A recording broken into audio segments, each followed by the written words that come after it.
Ah, motherhood. 1 minute, you're mom of the year. I love you, Mommy. Then the next, not so much. From bath time to bullying, from potty training to puberty, parenting is full of challenges. But one thing is for certain, you are not alone. Welcome to Modern Mom Probs. I'm your host, author, mother, parenting expert, Tara Clark. Join me while we tackle today's modern mom problems. Hey, welcome to another episode of Modern Mom Probs. I'm your girl, Tara. Here on Modern Mom Probs, we're trying to solve the world's modern mom problems. And if we can't do that, at least we're having fun talking about them. And today we have a lot of fun chatting about all kinds of different things. I am joined by Tyler Moore. You probably know him as Tidy Dad. He is the awesome guy who took the internet by storm about telling the truth about burnout, mental health, and the healing power of everyday routines and keeping your spaces tidy. He's the author of the book, Tidy Up Your Life, and he's also the host of the podcast, Tidy Tidbits. Tyler and I are going to be talking about keeping our spaces tidy and how important that is for your mental health and for the health of your entire family. We're going to be talking about all the different things, including the invisible work that we do at home that really matters. So sit back, relax, and Tyler, welcome to the show.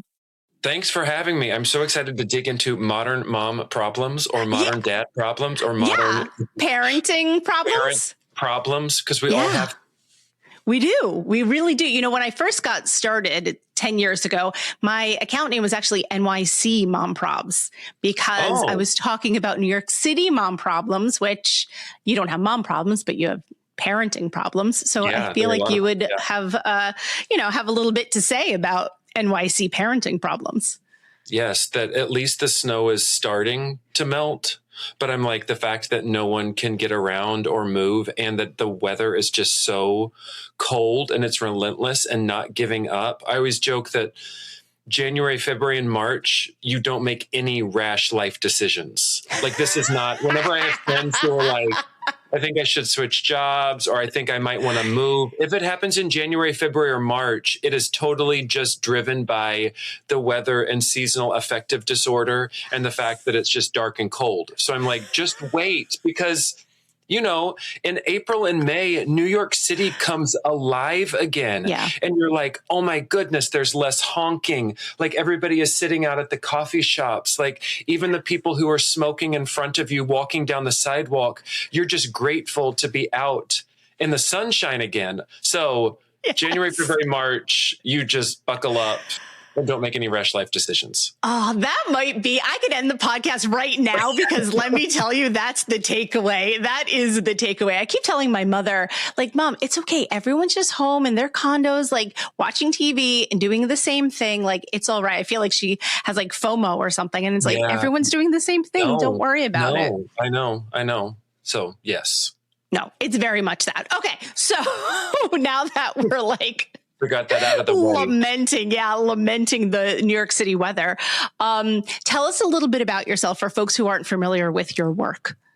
So I'm known online as Tidy Dad. By day, I'm a New York City teacher. I'm a dad of 3. I have 3 daughters. They're 10, 8, and 5. Good ages. I've been married to my wife for 18 years. We've lived in New York City for 15 years. I'm originally from Kentucky, so it just gives me an interesting perspective on suburban life and life in the city. But the fact that I live in a small space, I do feel like helps from an organizing and decluttering standpoint, because there are lots of organizing people out there, but I find that they live in 3,000 square feet, 5,000 square feet. And it's actually very easy to present your home as being decluttered or very organized when you have 5 bathrooms that your family of 4 or 5 shares. Whereas my family shares one very tiny New York City bathroom. So I feel like the tips that I share are actually practical and realistic because I'm like living it out every single day.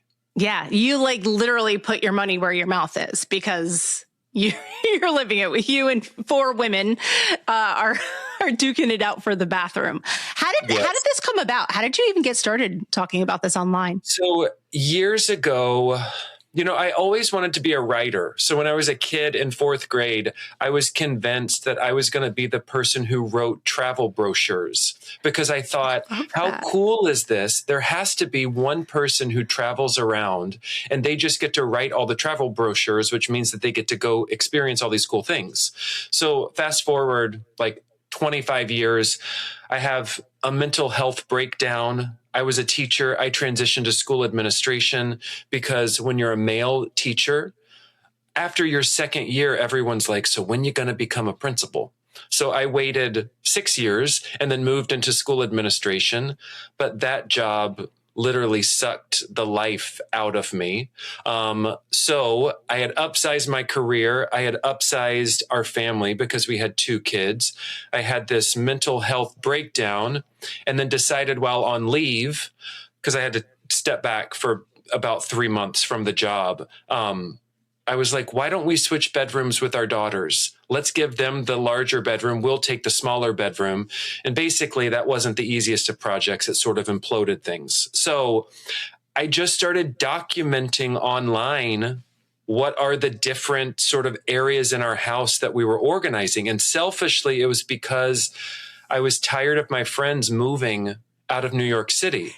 That whenever your kids turn like 2, everybody starts to disappear at the playground. All of those families that you like once hung out with, now everyone is gone. And so I was like, we're making our little apartment work. Maybe other people will be inspired too. So that's how it started. And then as I started blogging, I feel like that's what really started to resonate with people because I was so frustrated by Instagram's caption limit at the time that I was like, how do I tell these deeper stories about what's going on? Because I'm not just some guy with OCD. Like there are deeper sort of values behind what it is that I'm trying to share.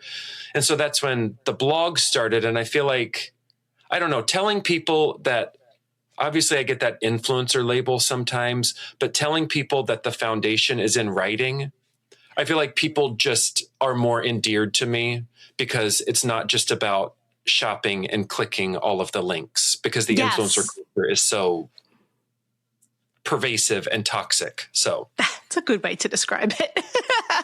Yeah, I agree. Yeah. Yeah, no, that was very PC to say it that way. And you have a book. I mean, the thing is this, at the end of the day, you are a published author. You're a best-selling author. So it would be foolhardy for someone to call you an influencer and someone who's like, oh, you just got to shop his affiliate links or something. It's like, no, you're like a best-selling author and that you should pat yourself on the back for. So I like completely understand that. That, I'm a pioneer because the home space was the last frontier for the white male to take over. That's like we've taken over everything. So there aren't many like straight white men who are teaching people how to scrub their toilets or, what is the most amazing thing about a steam shot cleaner and why you should use it in different areas of your house or like how to fold your underwear into nice little vertical folds so it looks like file folders in your drawers. They're just, I've never been able to do that correctly. Well, they're like, who is your competitor? And I'm like, I don't know. So I just say Martha Stewart. I don't either. Yeah, I think you're right. And I know a lot of content creators. I've been doing this for 10 years now. And so all of my friends are content creators. And I can't even think of another person even close to your orbit in doing what you're doing. And so, yeah, I think Martha Stewart's a good one to say that. So pat yourself on the back. I have friends who are organizers, who are professional organizers. They're women, they're moms, but it's a different thing. One, they're doing it in the suburbs.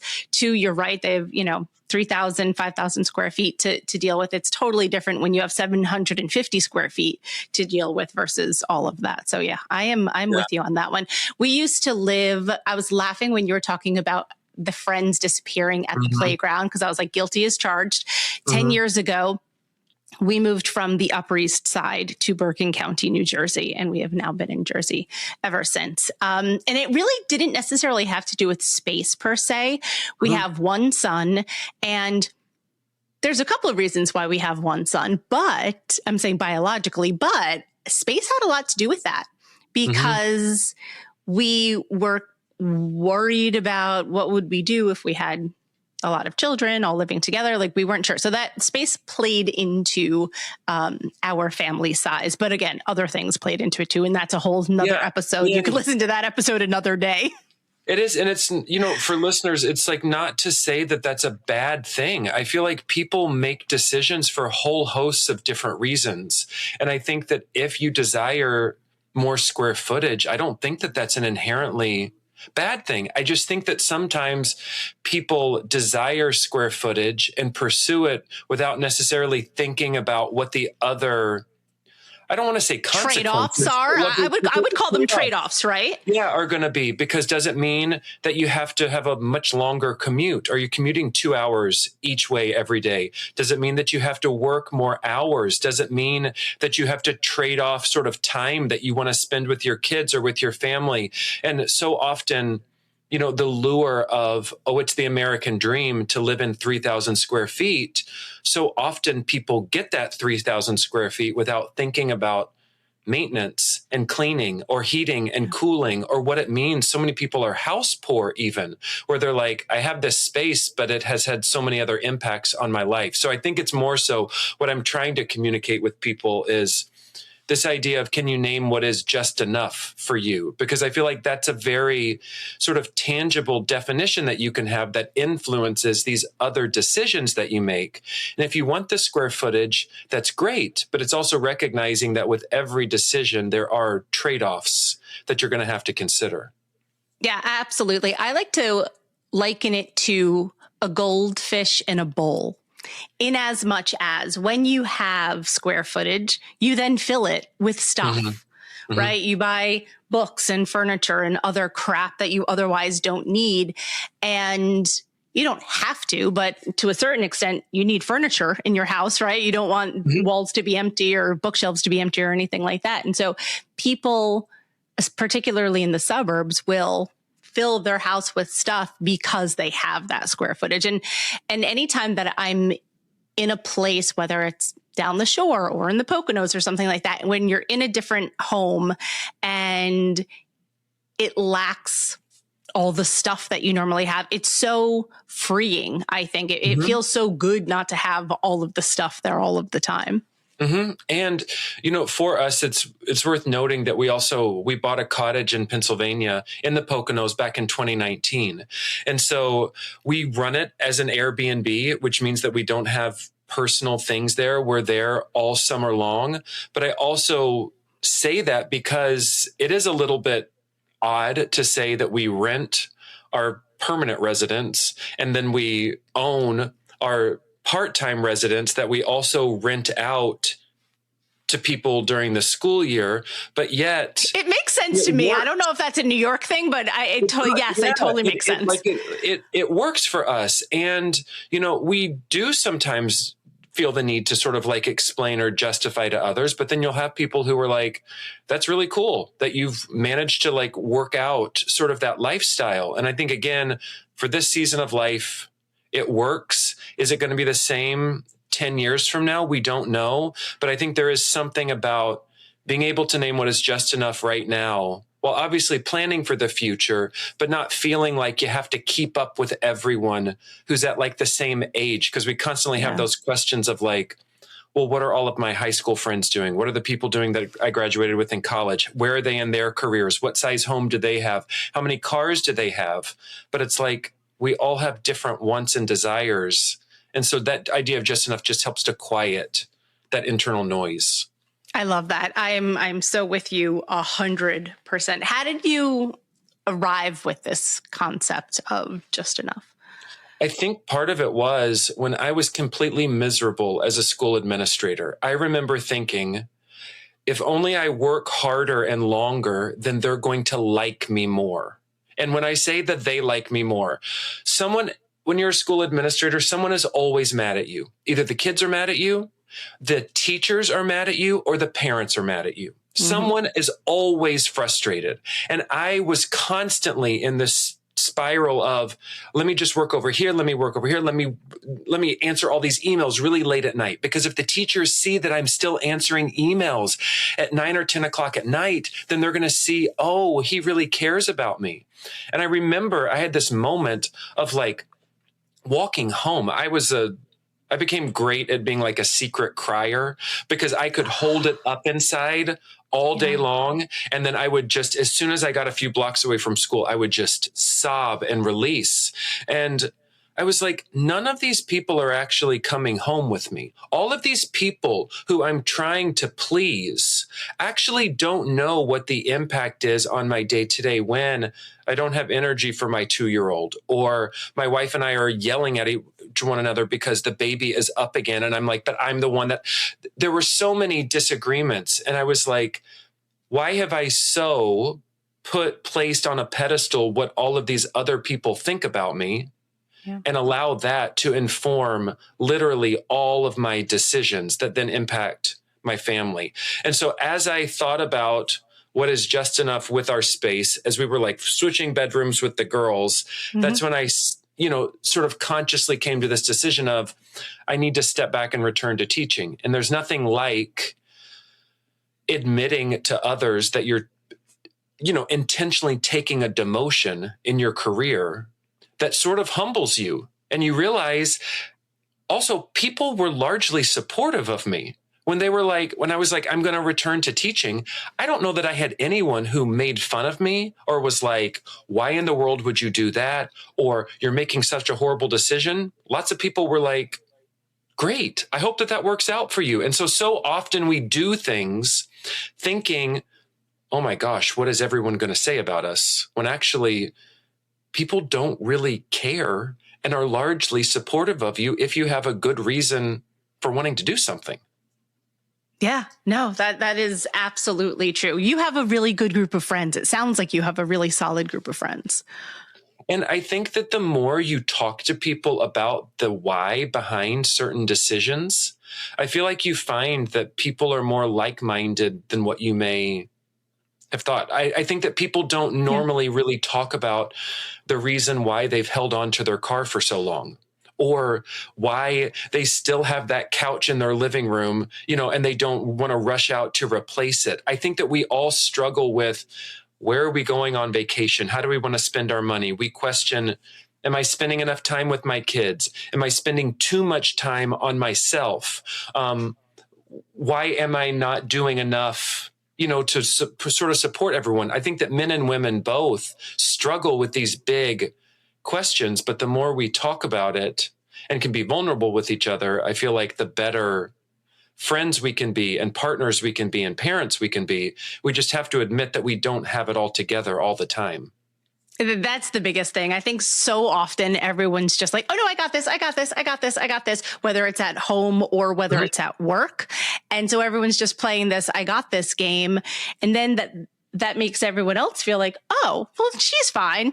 She could handle it. And meanwhile, you're crumbling inside, or you're walking home from work, just, absolutely in tears. But really, no, go ahead. No, I was just going to say, is like the most important thing is like when we crack that shell and get into, I don't know, I have like a vision of like an egg, but like if you like crack the shell and you really get into it, it's like we're all a mess inside, or we're all dealing with some, maybe we're not all a mess per se, but like we're all dealing with something, right? And so it's important to shed that layer of, no, I got it, everything's fine. Which is why I know we have a mutual friend in Joe Piazza who wrote the incredible book, Everyone is Lying to You, because when you also think about these social media constructs that we have and these influencers that we follow and these perfectly perfect, sort of to borrow another Martha Stewart phrase, who have these perfectly perfect lives that we're watching through our small screens, we all can sort of self-spiral and think, well, why don't I have that? Why am I not doing this? Why am I not further ahead? But yet what she unearthed in her book was that oftentimes these are facades, that we don't know the full story behind all of these people. And so often when we stop the scroll and we move to a more analog existence and we actually listen to people and talk to people, we realize that we have more in common while we may not have the same struggles, we all do have these larger questions sort of that we're wrestling with. And yeah, sometimes everyone is lying to you and acting as if they have it all together when no one actually does. Bravo. Absolutely true. Joe is amazing. That's how we met. Well, I was familiar with your work, and then I saw that you did something with Joe, and I was like, oh, I got to reach out to Tyler. If Joe knows Tyler, he's good people. So yes, I know. She's like if you get her little stamp of approval, it's like a very nice exclusive club. So yes. No, it's so true. I sort of manifested my friendship with her in as much as we were at Mom 2.0 Summit in LA after the pandemic. So I think that was 2022. And she was on the big stage, on the main stage. I forgot what she was talking about. She was probably talking about her podcast, Under the Influence. Mm-hmm. And right then and there, I said to myself, I'm going to be friends with her. And that's what I set out to do. And not in a crazy way, not in a stalker way, in just like we have a lot in common. And I think we would have a lot to talk about. And that's what it was. And so she's been on the podcast now at least 2 or 3 times. And I've been on her show talking about different things. And so, yeah, that's what it is. And anytime she's up in New York, I try to go to book signings and stuff like that. It just doesn't always work out. But sometimes scheduling is hard. Same thing if I'm in Philadelphia too. I was in Philly several times and I was like, hey, I'm in town. And she was like traveling. So we were just like ships passing in the night. Yes, which happens. It does when people got a lot going on and all different kinds of things like that. But I want to talk to you more about some specifics when it comes to tidying. I want to talk about, let's see. I know you often talk about like a one area a weekday cleaning schedule, that type of thing. So can you enlighten me on what's the best way when someone's overwhelmed? And I know this happens a lot to a lot of parents, myself included, especially when you have younger kids. It's a good thing when your kids get older, there's a lot less stuff. There's a lot less crap all over the house. I have to say, like, it's so much better. Like, we have a lot of books around, but like, I don't mind looking at books on the coffee table. Like, that's great. Put all the books on the coffee. Give me all the books, right? But you don't have all the little plastic doodads and toys and stuff like that you have when they're little. So this is my roundabout way of asking, what is a great way for an overwhelmed parent to start tackling some of the mess in their house? Yeah. And there are many, and those little objects, they're like little weapons. They're like little daggers that go into your feet and can just set you into a tizzy. And speaking of tizzy, sometimes I refer to my children as little walking tornadoes because that's what they are. Like, it's literally like sort of this storm cloud that's following them. And I think that what parents want to do first is they're like, I'm going to tackle all of the toys first. It's all these things that are just sitting around and I'm going to deal with that. But oftentimes what happens is it easily becomes this overwhelming project because you're tackling something that is deeply sentimental with a little human that is next to you who has wild sort of like ranges of emotions, and they're stepping in and out of rational thinking. And so I advise people to always start with your stuff first. And I just am coming out of this like challenge that I was doing online with followers of how do you tidy up your stuff first? And it's things like your keys. Like, what keys do you actually have on your keychain that you actually need? Not just all of those random things that you've collected. Like all of the membership tags on all of those things. Like, you don't need those anymore. You don't need it. What about your work bag that you take with you every single day? Do you actually have your pens and pencils organized? Do you have the extra charger? Is it right there? Your socks and underwear drawer, like I was talking about, folding them into files. You know, mine, they are color coded. In little files, and my socks are organized exactly how I want them, because when the house feels chaotic, at least I know there's something so comforting about knowing where my stuff is, that it is where I have put it and no one else needs to get to it. It's the same with like toiletries or lotions or your toothpaste and toothbrush. It's the analogy of Whenever you go onto an airplane, they always tell you that you have to put your oxygen mask on yourself first before you put it on someone else. And I think that when it comes to tidying and even decluttering our homes, we see, if we're the ones that are motivated to declutter, we see the declutter of everyone else. You know, we see the clutter from everyone else. We see we see the stuff piling up in the kitchen. We see the stuff by the door. We see the stuff in the playroom. And then somehow we think that our decluttering efforts are going to somehow change the behavior of all of the people that we live with. That we think that everyone else is suddenly going to become motivated to go through all of their stuff too. And that just does not happen. And I hear from women all the time. They're like, my husband just doesn't see the clutter. My husband just doesn't care. And I'm like, well, actually, why don't you go check your husband's work bag? Why don't you go check your husband's car? Why don't you go check your husband's desk? Because actually, people tend to have organized what they care about. And so how do you start to take that behavior that you see from the one area and begin to transfer it to other areas of your home? But first, you have to start with yourself before thinking that you're going to tackle all of these other much bigger categories. Yeah, that's a really good insight. And I often laugh because my husband's car is meticulous. It doesn't have any garbage in it. Mine has like all kinds of wet wipes. I sort of have a habit of anytime my son and his friends get in the car, I give them a wet wipe so they wash their hands like after school and stuff. And then they just throw them, you know, like on the floor or like tuck them in the sides of the car. But like my husband doesn't have that, you know, his car is meticulous. And so same thing with his work bag and his workspace and everything like that. So I understand. I know we're not alone on that one. No. And then, you know, the other thing is, and this is much harder, is people have to recognize that we are all in charge of what comes into our home and what goes out of our home. And I think that is the bigger sort of reckoning that people have to have, is that we are responsible and to blame for all of the piles of stuff that is sitting in our homes. That even, and I get it all the time that people are like, but the grandparents always bring stuff over. Always. Why? And it took a while. But my wife and I, we had to sit down with our parents and say, we live in a 750 square foot apartment.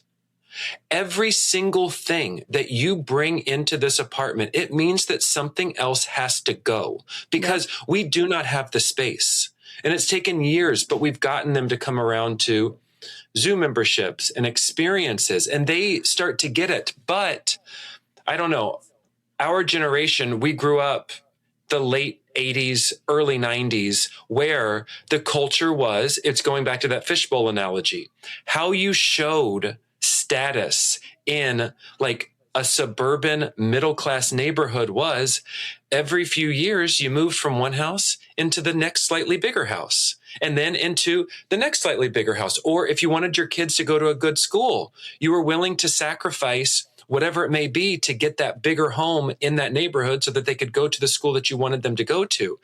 And I think that we're still undoing some of that thinking as we've now become parents, that it's not to say that we don't have the same values, but they're just a little bit different. Like my parents would have never dreamt that me as a kid from Kentucky, that bringing me as a middle schooler to New York City was going to inspire me to want to move there, you know, decades later and raise all three of my children there. And I think it would be just as shocking for me if all three of my children decided to get mega mansions in Texas, which meant that I would have to spend my retirement years like in a suburb outside of Houston. There are wonderful people in Houston, but that's my literal nightmare. I cannot live in Houston. So I have told my children that this is bad, but they don't sell ice cream in Texas. Everyone has to spend all of their weekends doing yard work. And it's always over 100 degrees. So anytime anyone, they'll meet someone from Texas And they're like, because somehow, for some reason, there are a lot of Texans in New York City. I don't know what it is. If it's so wonderful, I don't know why everybody left. Well, that's why, because New York's the best. I know, they're like, Daddy, it's so sad that that they are from Texas because nobody gets to eat ice cream in Texas. And I just am like, I know it is really, really rough, but aren't you glad we live in New York City? So my Texas listeners are going to be like, wait, what?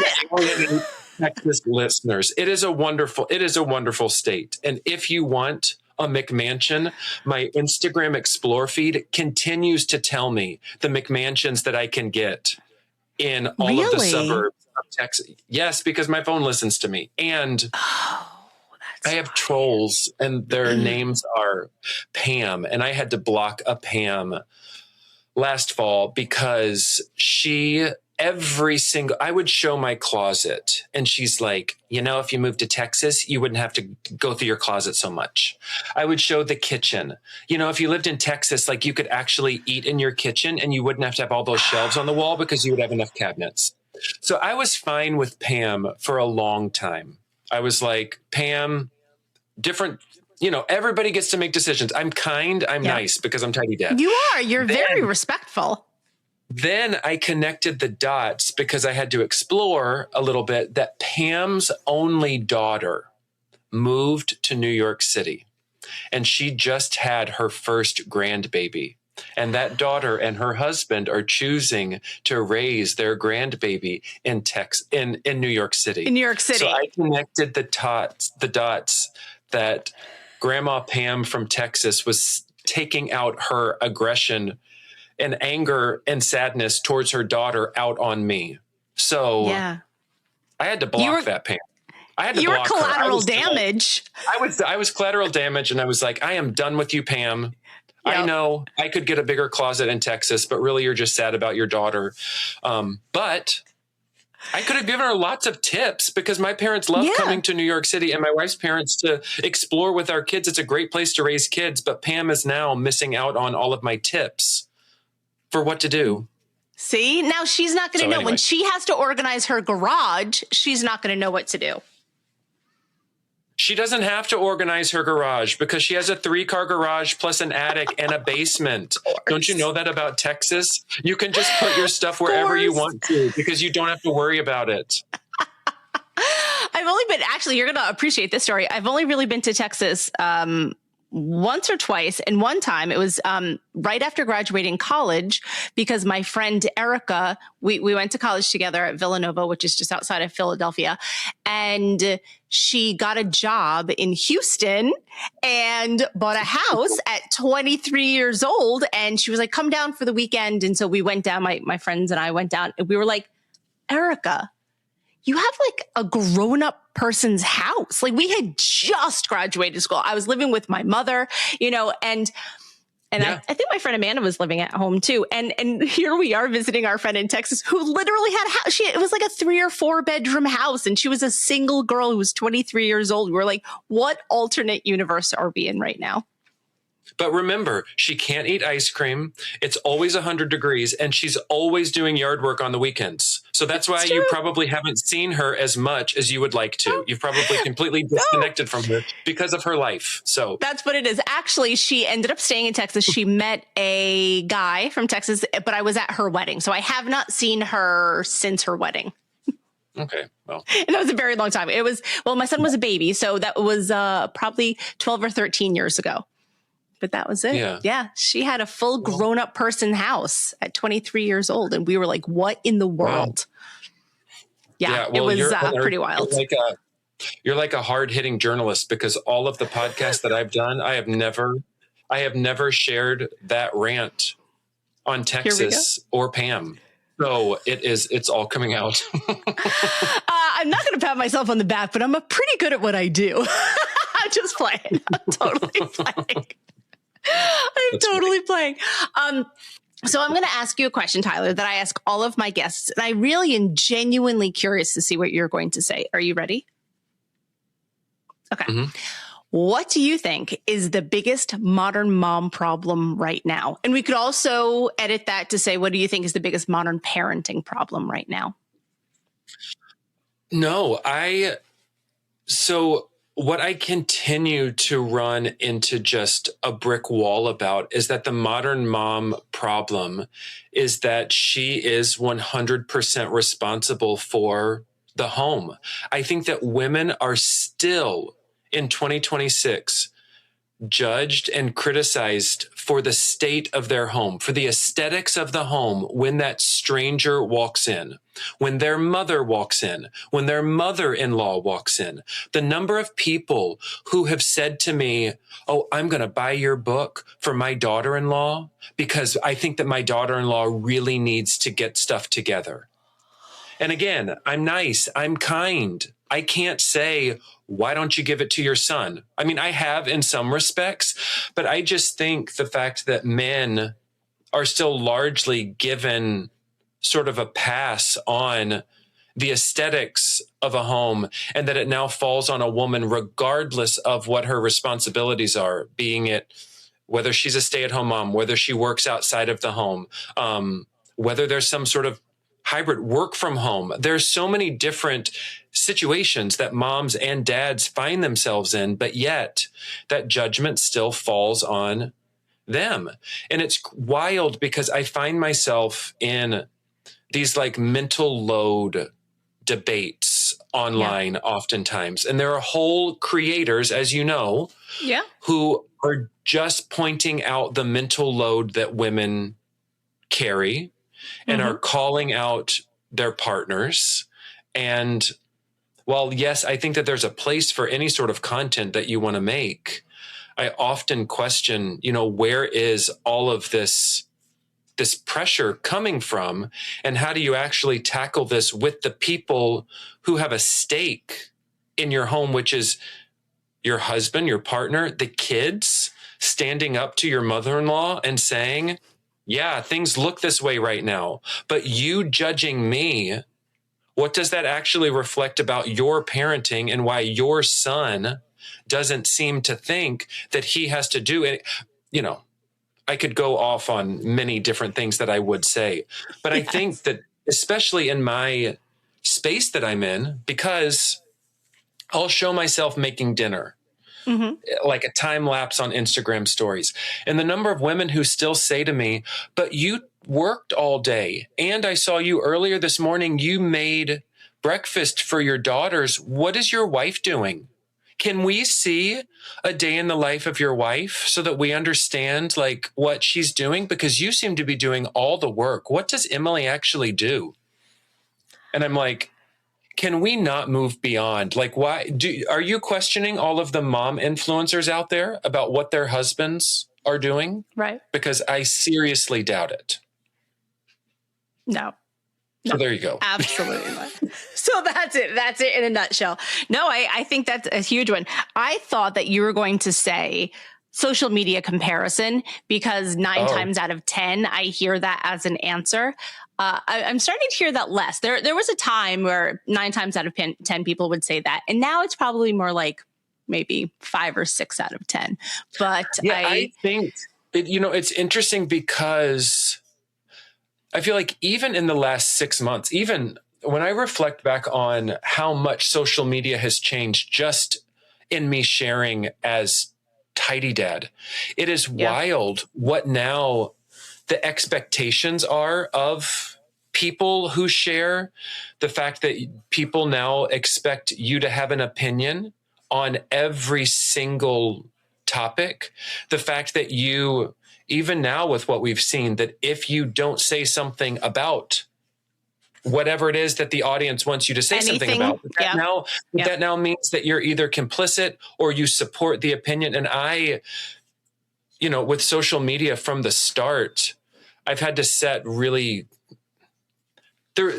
I'm great at setting boundaries with physical space in my house, but also in my social media life, that there are things that I don't talk about from the start. I do not talk about politics. I don't talk about religion. I don't share personal information about my wife. I don't share personal information about our children. I don't talk about my life as a teacher because people are like, but why don't you show off your classroom? Why don't you show things that you're doing? And I'm like, because in the New York City DOE contract that I have signed, I am not, my classroom is not a film studio.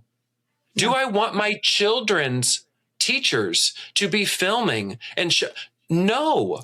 That not all facets of my life are available for public consumption. And that does alienate some people. And other people are like, it is very refreshing to know that when whatever's going on in the world, that when I see your little circle pop up or your post, that it's going to be something about tidying, organizing, or cleaning, or your own sort of issue. You know, like today I was taking on people who think that Disney is a childhood rite of passage. I don't think that it is. I saw that video. I love that.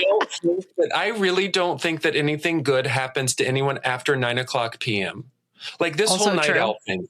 Say what you want about the Kardashians, but Kim Kardashian said that for every day that she lived in the same house as Kris Jenner, she was expected to wake up by 7:30. That if you were in Kris Jenner's house, you were up and you were working and you were doing something. Now, Wow. do I want my children to follow the exact same model as the Kardashian sisters? No, but there is something to that work ethic that they all seem to have. And I want my children, like, I don't need them to sleep all day, and I need quiet time at night.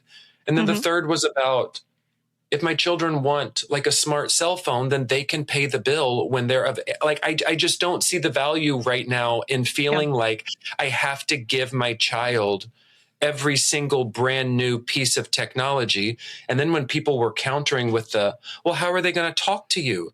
It's like, there are also non-smart phones that you can get. Also that too. There are Apple Watches or, where you're able to text. So, I've just been...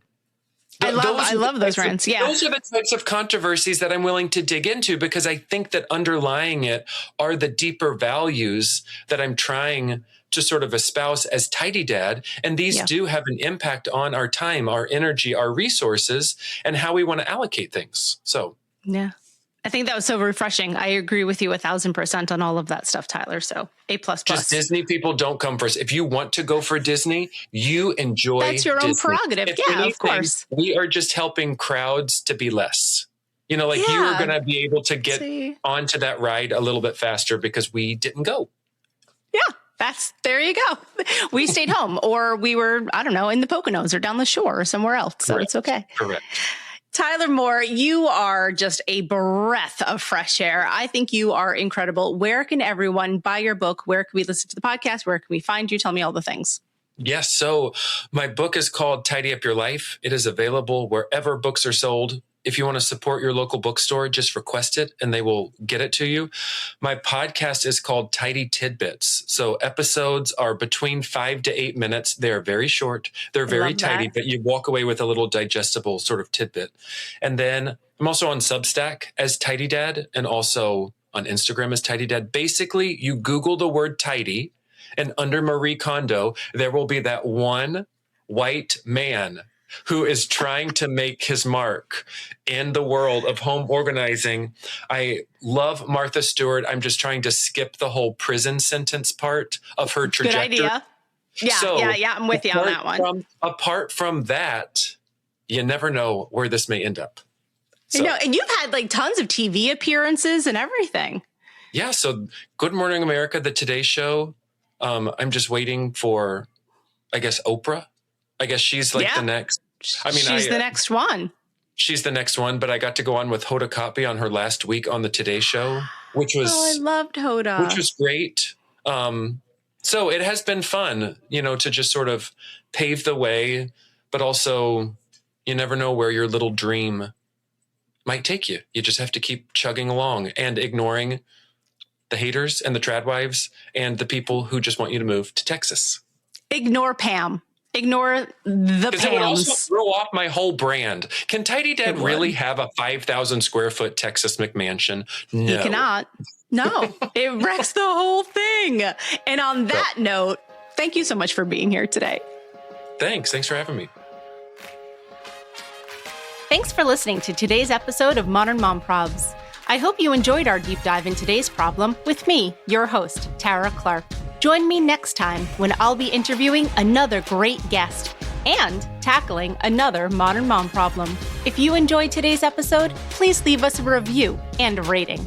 As always, you could head over to Modern Mom Probs on Instagram and give me a follow, or check out my book, Modern Mom Probs, A Survival Guide for 21st Century Mothers, available online wherever books are sold. Well, that's it for today. See you next time, folks.